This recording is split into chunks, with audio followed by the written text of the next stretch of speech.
Hello there, it's EarthKandi. This is a new video and I'm going to show you how to make some cold process soap and at the same time incorporate some melt and pour. Okay, because you can mix the two together.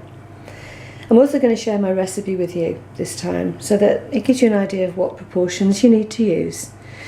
So in this stainless steel bowl I've got 10 ounces of cocoa butter, 12 ounces of coconut oil, 5 ounces of palm oil and 5 ounces of castor oil. And I'm using 2 old bars of soap of melt and pour that's never been used. They were just offcuts. As you can see, they've got embeds in them, but that doesn't matter because this is going to be melted down so that it's all blue. It won't necessarily be completely clear. I may cut the heart out because I don't want it to be opaque, I want it to be clear. So any old offcuts of clear or opaque melt and pour, you can combine these, you can just melt them down. And it's a good way of using up your leftovers or your leftover embeds. The other thing about melt and pour is that it holds the fragrance so much better than cold process. So this has the double whammy of you being able to put some quite strong fragrance into your cold process soap via the melt and pour to keep that fragrance for longer in that part of the soap. And it's also really good for putting in fragrances that you know accelerate really quickly. You can get around that by putting it into the melt and pour and then adding that to the cold process. So that's what we're going to do. Okay, a word about your lye and your water. For this recipe, it's 4.4 ounces of lye to 11 ounces of cold water. Whenever you put your lye and your water together, always make sure that you mix the lye into the water first. It will fume. So, you know, if it starts to fume, make sure you stir it as well. It's important that you stir it, wearing gloves, of course, and goggles or glasses if you've got them. And as soon as you see that the sort of fumes coming off it, walk away and leave it alone for a few minutes. So here we are back again. The lye has now stopped giving off fumes. It's gone relatively clear. So your lye is ready to cool down now. One of the ways I cool my lye down quickly is, as you can see, I've already put it in the sink. So I'm just going to very slowly fill my sink with cold water. Obviously you've got to keep an eye on it. Don't do what I did one day, walked away and left it for a few minutes and it overflowed the jug and ruined the lye.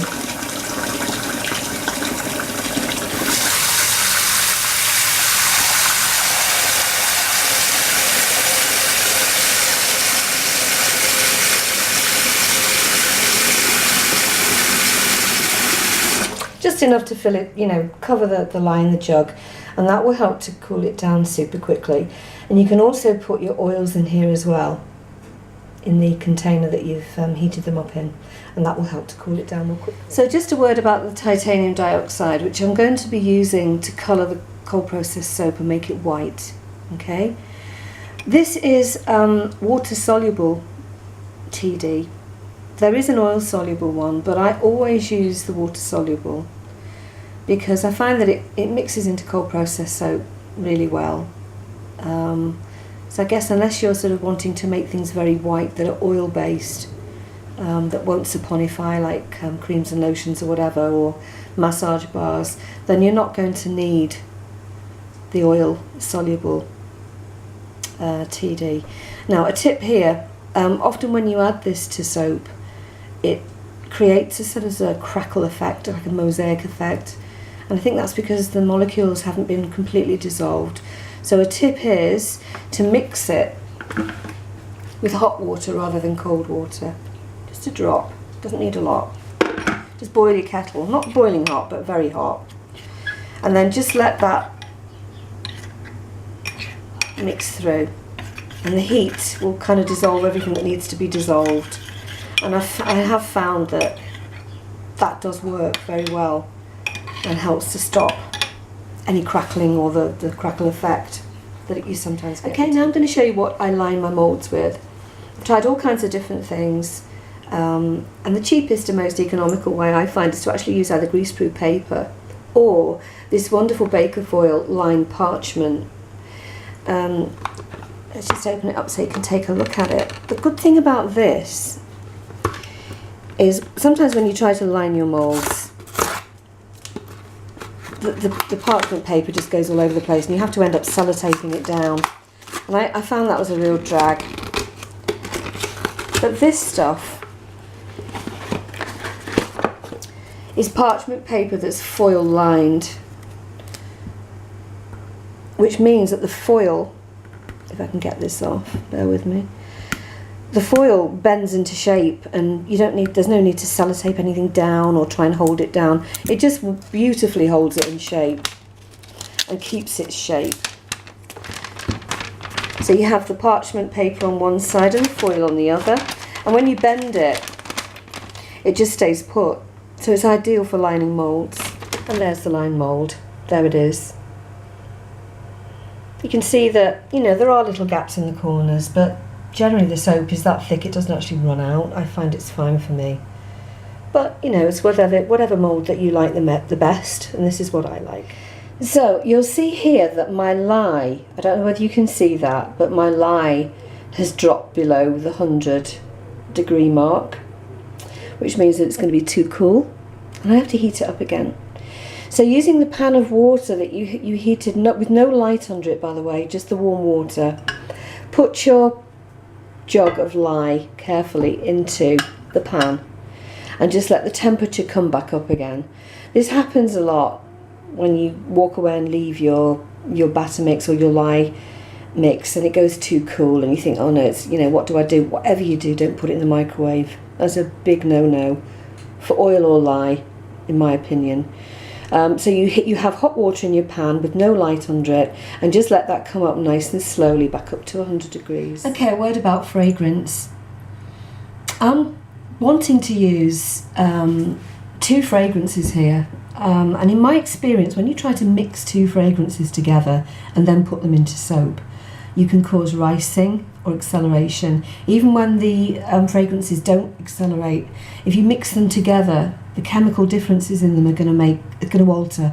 So you risk a massive soap seize. This has happened to me.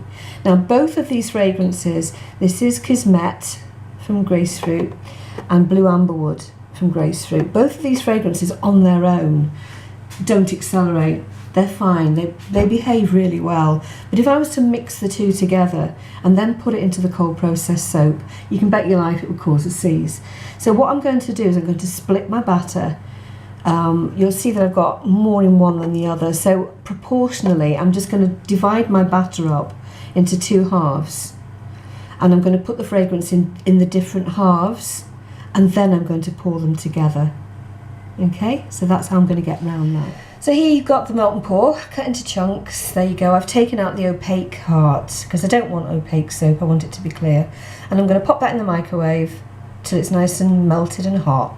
And then when I've done that, I'm going to let it cool down slightly. I'm not going to put it into the into the cold process boiling hot. I'm going to let it cool a little bit. So now we're going to pour the lye into the oil. It's the right temperature, it's more or less the same temperature. And initially I'm going to stir it with a whisk, hand whisk initially. The thing about stick blenders is they can make your soap accelerate even more. You do have to be careful.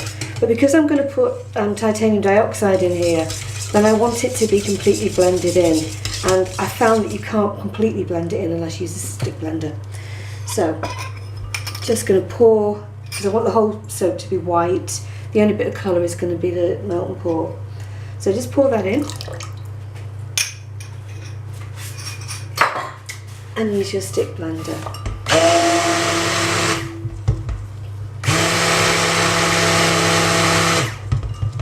In bursts, short bursts. Don't overdo it.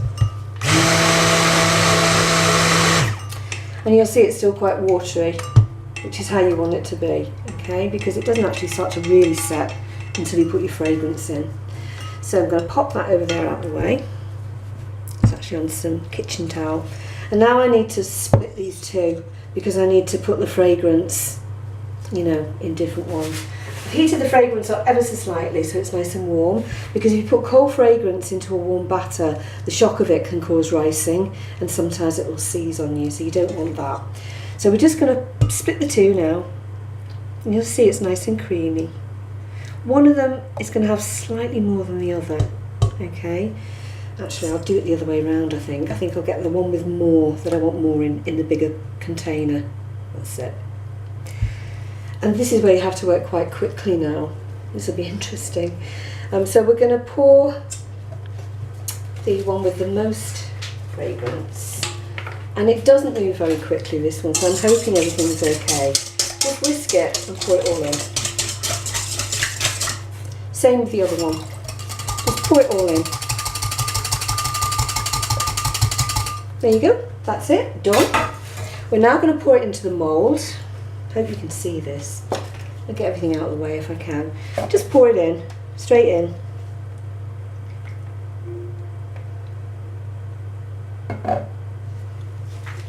And just use a spatula. There is a little bit of TD that's not completely dissolved there, but that can't be helped. It won't actually affect the batter at all. It'll just maybe look a bit unsightly. And then you pour the other one in to mix it. And you sort of half pour it in, and then you've got your melt and pour, okay? Which I'm just going to dribble in a sort of, I don't know, random pattern really. Hope you can see that. I'm not sure whether you can. Over the top of that. There you go. Pop that in, and then pour the rest of it over the top. It's starting to thicken up now, you can see.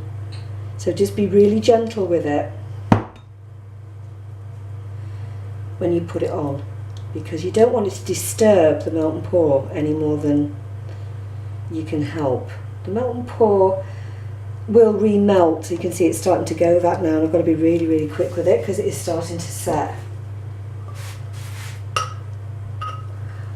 I tend to like to make soaps that look like bars of soaps these days, and I don't do so much with the fancy toppings. And this is just going to go over here.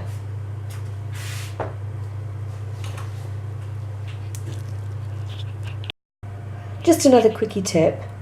I always make sure that when I leave my soaps to harden that I put them onto a wooden surface. Metal or marble or anything like that is just a little bit too cold, and I think if you super cool your soap, I have found that it makes it slightly brittle and crumbly. So that's just a tip for you. So we're going to cut this now. See what it's like. Well, there you go. You can see the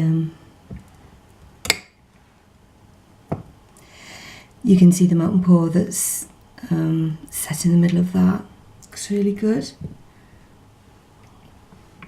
With its little extra load of fragrance.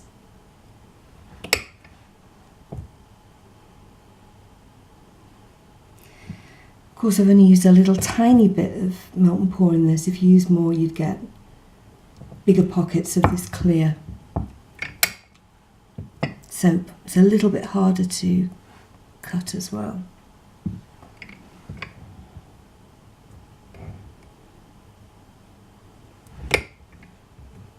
But it's quite effective.